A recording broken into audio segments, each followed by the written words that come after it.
दिनै दुलाराय बर' फरायसा आफादनि बानजायनायाव 16थि कमल कुमार ब्रह्म देरहासार बान्थाजों लोगोसे बर' बिजों फरायनानै 10थि मासियाव आवग्रिनो हानाय फरायसाफोरखौ मान बावदों। दुलाराय बर' फरायसा आफादा बर' बिजोंजों फरायनानै 2022 मायथाइनि मेट्रिक आनजादाव सेथि थाखोआव उथ्रिसार जानो हानाय जौसिन 10थि जायगा आवग्रिनो हानाय साबसिन फरायसाफोरनो होनो गोनां 16थि कमल कुमार ब्रह्म देरहासार बान्थानि बान्था राननाय आरो मान बावनाय हाबाफारिखौ चिरां जिल्लानि बेंटल जांख्रिखां फोथाराव खुंफुंनाय जायो। बेजों लोगोसे चिरां जिल्ला फरायसा आफादाबो चिरां जिल्लानिनो सेथि मासियाव आवग्रिनो हानाय फरायसाफोरखौ बरायो। बे हाबाफारियाव आलासि महरै नुजाथिदों नर्थ इस्ट इयुथ एनजिअ गायसनगिरि रन्जुन बरुवा, दुलाराय बर' फरायसा आफादनि आफादगिरि दिपेन बर',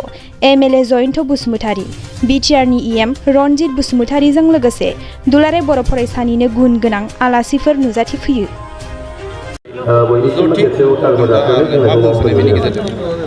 खोब गोजोनथाव आरो गोग्गाथाव बाथ्रा। दुलाराय बर' फरायसा आफादा गुन गोनां सोलोंथाइनि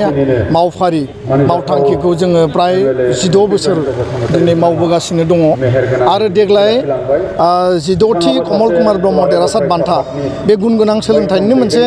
एजेन्डा हिसाबै जोङो चिरांनि नैबे बेंटलाव जोङो देग्लायनि टप 10 बर' मिडियामनि जायफोर उथ्रिसारनो हाबाय कमल कुमार बान्थाखौ दिनै जों बावबाय। दीपक बर' आरो मनदीप बर'आ 97% मोननो हादों। बे जोंनि थाखाय जोबोद गोग्गाथाव आरो रंजाथाव। लोगोसेनो बर' मिडियामाव 17,303 फरायसा फरायसुलिया मेट्रिक परीक्षा होदों। 10,507 बे मेट्रिक परीक्षायाव उथ्रिसार जादों आरो 1977 फार्स्ट डिभिजन मोनदों आरो बेखायनो 60.something बर' मिडियामनि पास पार्सेन्टेज, आसामाव 56%। फारसेथिं नायोब्ला बिटिआरआव चिरां जिल्लाया 34%ल' पास पार्सेन्टेज आरो बिटिआरनि मोनबा डिस्ट्रिक्टआव नायोब्ला 50.something बे जोंनि थाखाय दुखुनांथाव। बर' मिडियामनि स्कुलखौ जोथोन लानो थाखाय जोबोद खामानि मावनांगोन। सरकारा टेट एपइन्टमेन्ट होनांगोन, भेकेन्सिखौ फिलआप खालामनांगोन इमिडियेटलि बिटिआर सरकारा, आसाम सरकारा। आरो बर' मिडियामनि स्कुलाव साइन्स टिचार गैयै, मेथ्स टिचार गैयै, इंराजि टिचार गैयैखौ फुलफिल खालामनांगौ होननानै आङो खावलायबाय। आरो बिनि गेजेरजों बर' मिडियामनि जिखिनि जेंना जेंसि दङ बेखौ एखुथायै नोजोर बोनानै खामानि मावनांगोन। जेराव सिंगल टिचारनि 611 स्कुलाव सिंगल टिचार, जेराव मार्चार आरो बे स्कुलखौ मार्च खालामनानै दिनै डाइरेक्सन फैदों आसाम सरकारनि बे मोनसे षड़यन्त्र। आरो बे षड़यन्त्रआव बिअ डिअ आइएस माखासे बर' नङै अफिसारफ्रा दिनै लिप्त जानानै दङ बर' मिडियाम स्कुल बुथारनायनि। धेमाजि आरो बरपेटा बायदि जिल्लाफ्राव बर' मिडियाम स्कुल बुथारनायनि माखासे कनस्पिरेसियाव बिसोर लिप्त जादों आरो बिनि थाखाय प्रयोजन जायोब्ला जों गोख्रों सोमावसारनोबो बाध्य जागोन। दिनैनि बे 16थि कमल कुमार बान्था देरहासार बान्था राननायाव प्राइभेट स्कुलनिफ्राय बांसिन मोनदों आरो थांनाय 2006निफ्राय बोसोरब्रै बोसोरबा जों नायदों बेयाव मेक्सिमाम सरकारि स्कुल बा भेन्सार स्कुलानो टपार मोनदोंमोन। खिन्थु देग्लाय 13 जननि जिखि टप 10नि 13 जन जि पजिसन 12 जनानो इउएन एकाडेमि आरो बर' मिडियामनि प्राइभेट स्कुल, मोनसेल' पाका सहरिया बरपेटानि स्कुल बे सरकारि स्कुलनिफ्राय। दा सरकारि स्कुला मानो डाउनाव थादों बे बाथ्राखौ नोजोर बोनानै सरकारा हाबा मावनांगोन, टिचार एपइन्टमेन्ट होनांगोन, गार्जेना गोसो होनांगोन आरो लोगोसेनो जोंनि टिचार्सफोरा 9टानिफ्राय 2:30सिम जि क्लास खालामनाय बेखौ मोजाङै क्लास खालामनांगोन, स्टुडेन्टखौ गाइड होनांगोन, होमबानिया सरकारि स्कुलाव मोजां रिजाल्ट जागोन। दा बेखायनो आं खावलायगोन सरकारजों लोगोसे फोरोंगिरियाबो बिबान दङ आरो जोंनि फरायसा फरायसुलिनिखौ मोजाङै मार्क्स होनांगौनि बेलायाव फोरोंगिरिफ्राबो गोसो होनांगोन। आं गिबियावनो दुलाराय बर' फरायसा आफादखौ आङो साबायखर जासिग्रोगोन जे देग्लाय 2022 मायथाइनि मेट्रिक रिजाल्टआव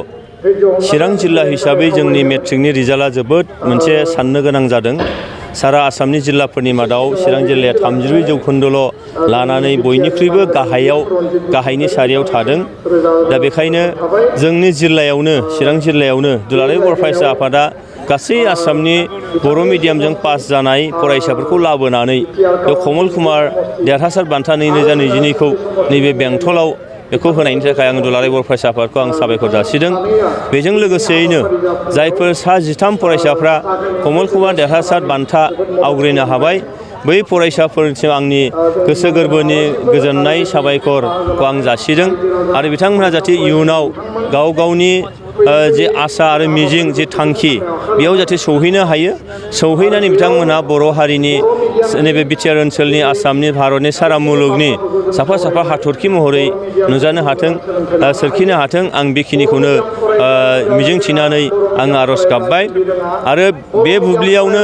गुबैयै साब्रै फरायसाखौ आङो स्पेसियेलि साबायखर जासिगोन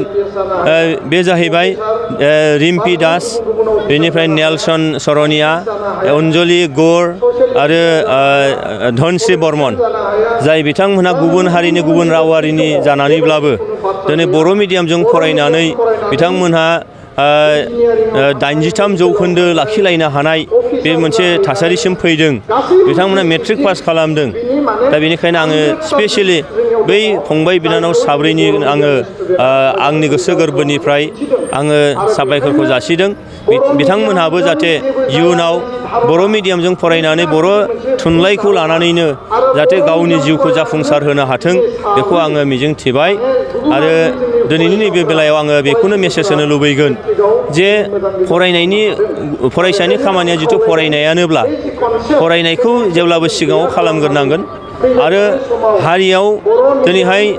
हारिखौ अनसायनो थाखाय गोबां रोखोमनि माखासे बिथिंफोर दङ बे बिथिङाव गुबुना गुबुन रोखोमै गुबुन गुबुन बिथिङाव हाबा मावगोन आङो फरायसाफोरखौ खावलायगोन बेखौनो जे जोङो फरायनायनि गेजेरजों गोबां माखासे खामानि मावनांगौ जोंहा दङ बे खामानिफोरखौ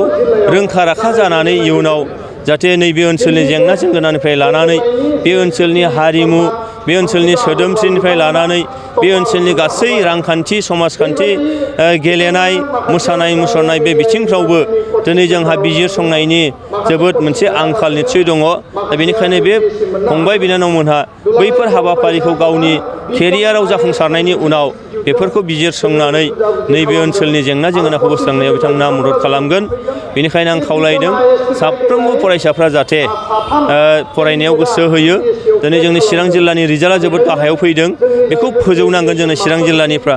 आरो बे रिजाल्टखौ फोजौनांगौ जायोब्ला स्टेन्डार्डखौ बारायनांगौ जायोबा पार्सेन्टेजखौ बारायनांगौ जायोब्ला सोलोंथायाव गुबैयै मोनथाम आखान्थिनि बाथ्रा बुंनाय जायो बैयो जाय फोरोंगिरि बिमा बिफा आरो फरायसा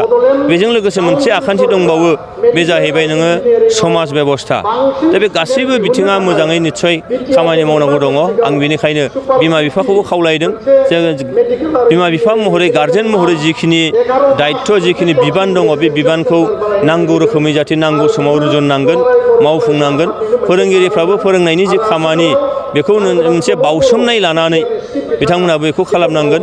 आरोबाव दिनै फरायसाफ्राबो गावसोर जिउआव जाफुंसार जागोन जेला गावनि जिउखौ दानांगौआव मोनसे गोसो होसारनानै बिथांमोनहा फरायफुगोन फरायबाय थागोन आरो समाज बेबस्थानि गेजेरावबो समाजिक हिसाबै जोंहा निस्सयकै बे ओनसोलाव थासारिखौ मोजां खालामनांगोन दिनै कभिडनि उनाव मबाइलनि मोनसे थासारि जाय मबाइलनि थासारिया जोंनि फरायसाफोरखौ जि गियानखौ होनांगौ बिनि उल्था जादों बिनिफ्राय जों बोरैहाय जानगारनो हायो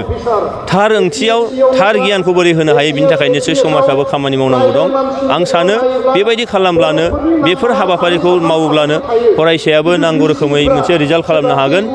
बिमा बिफायाबो गावफोरनि खस्थ'नि गेजेरजों फिसा फिसौखौ मोजाङै फोरोंनो हागोन फोरोंगिरियाबो फोरोंगिरि महरै फरायसालियाव थांनाय गोलाव समाव हाबा मावनाय बिथांमोननि जि मोनसे खाथि सोमनाय बे खाथि सोमनायनि फिथाइया थायगोन समाजाबो मोजां सासे सुबुं समाजाव मोननो हागोन बेखायनो गासैबो आखान्थिया मोजाङैनो खामानि मावनांगोन होननानै आं सानो आं बेखौनो बुंनो खुलुमबाय आंनि मुङा मुस्रि मनि बर' आं गोसोआथ' गोजोननाय मोन्दों होमब्लाबो एसेबां गोजोननाय मोनाखै मानो होनबा टप 10आव हाबनो मोनाखै नङा होमबा आसामनि अल टप रेंकआव ओमफ्राय गोसोआलाय एसे गोजोननाय मोन्दों मानो होनबा कमल कुमार बान्था जे आगोलनिफ्रायनो होबोगासिनो टप 10 मोननायफोरखौ बर' मिडियामाव ओंखायनो एसेब्लाबो गोजोननाय मोन्दों आरोना नोंथाङा मा गामिनिफ्राय फैदों आङो उदालगुरि माबा आनसलिका खाग्राबारि बेनिफ्राय गामिया खासेसुबा नोंथाङा मा थांखि लादों दा इयुन समाव मा जागोन आङो आंनि थांखिया IIT आव एमटेक खालामगोन माजों फरायनो थांखि लादों दा आर्ट्स आं साइन्सआव फरायगोन बेनिफ्राय कलेजआ अरुण'दय एकाडेमि टंला फैबाय थानाय बे जानो गोनां 2023 नि जा HSLC एग्जामिनेसन बे फंबाय बिनानावमोनखौ बेखौनो फोरमायनो सानोदि मोजां फराय प्रिभियास पेपारफोरखौ बुथुम बेनिफ्राय मोजां क्लासफोराव मोजां ध्यान हो गोसो हो बेनिफ्राय सार मिस मोननियाव हायिखौ सोंना ला बिदिनो खालामबानो हागोन आरोना नोंथाङा सानो नामा प्राइभेट आरो सरकारि फरायसालियाव डिफारेन्स थायो नामा फरायनायाव जेनेबा उथ्रिसार जानो हानायाव डिफारेन्सलाय एसेबां गैया गावनि सायावसो सोनारखायो मिथिखायो बयबो प्राइभेटनि गथ'आबो टप 10 खालामो सरकारनि गथ'आबो टप 10 खालामो बे गावनि सायाव सोनारो जाय जेसे हायो फरायो बिनि सायाव सोनारो आरोना फार्स्ट अफ अल आङो जोबोद बेयाव फैनानै बरायनो मोनजानानै जोबोद गोजोननाय मोन्दों आसा खालामो आङो इयुनावबो माने मोजां फरायनानै आरो बरायजाबावनो मोनगोन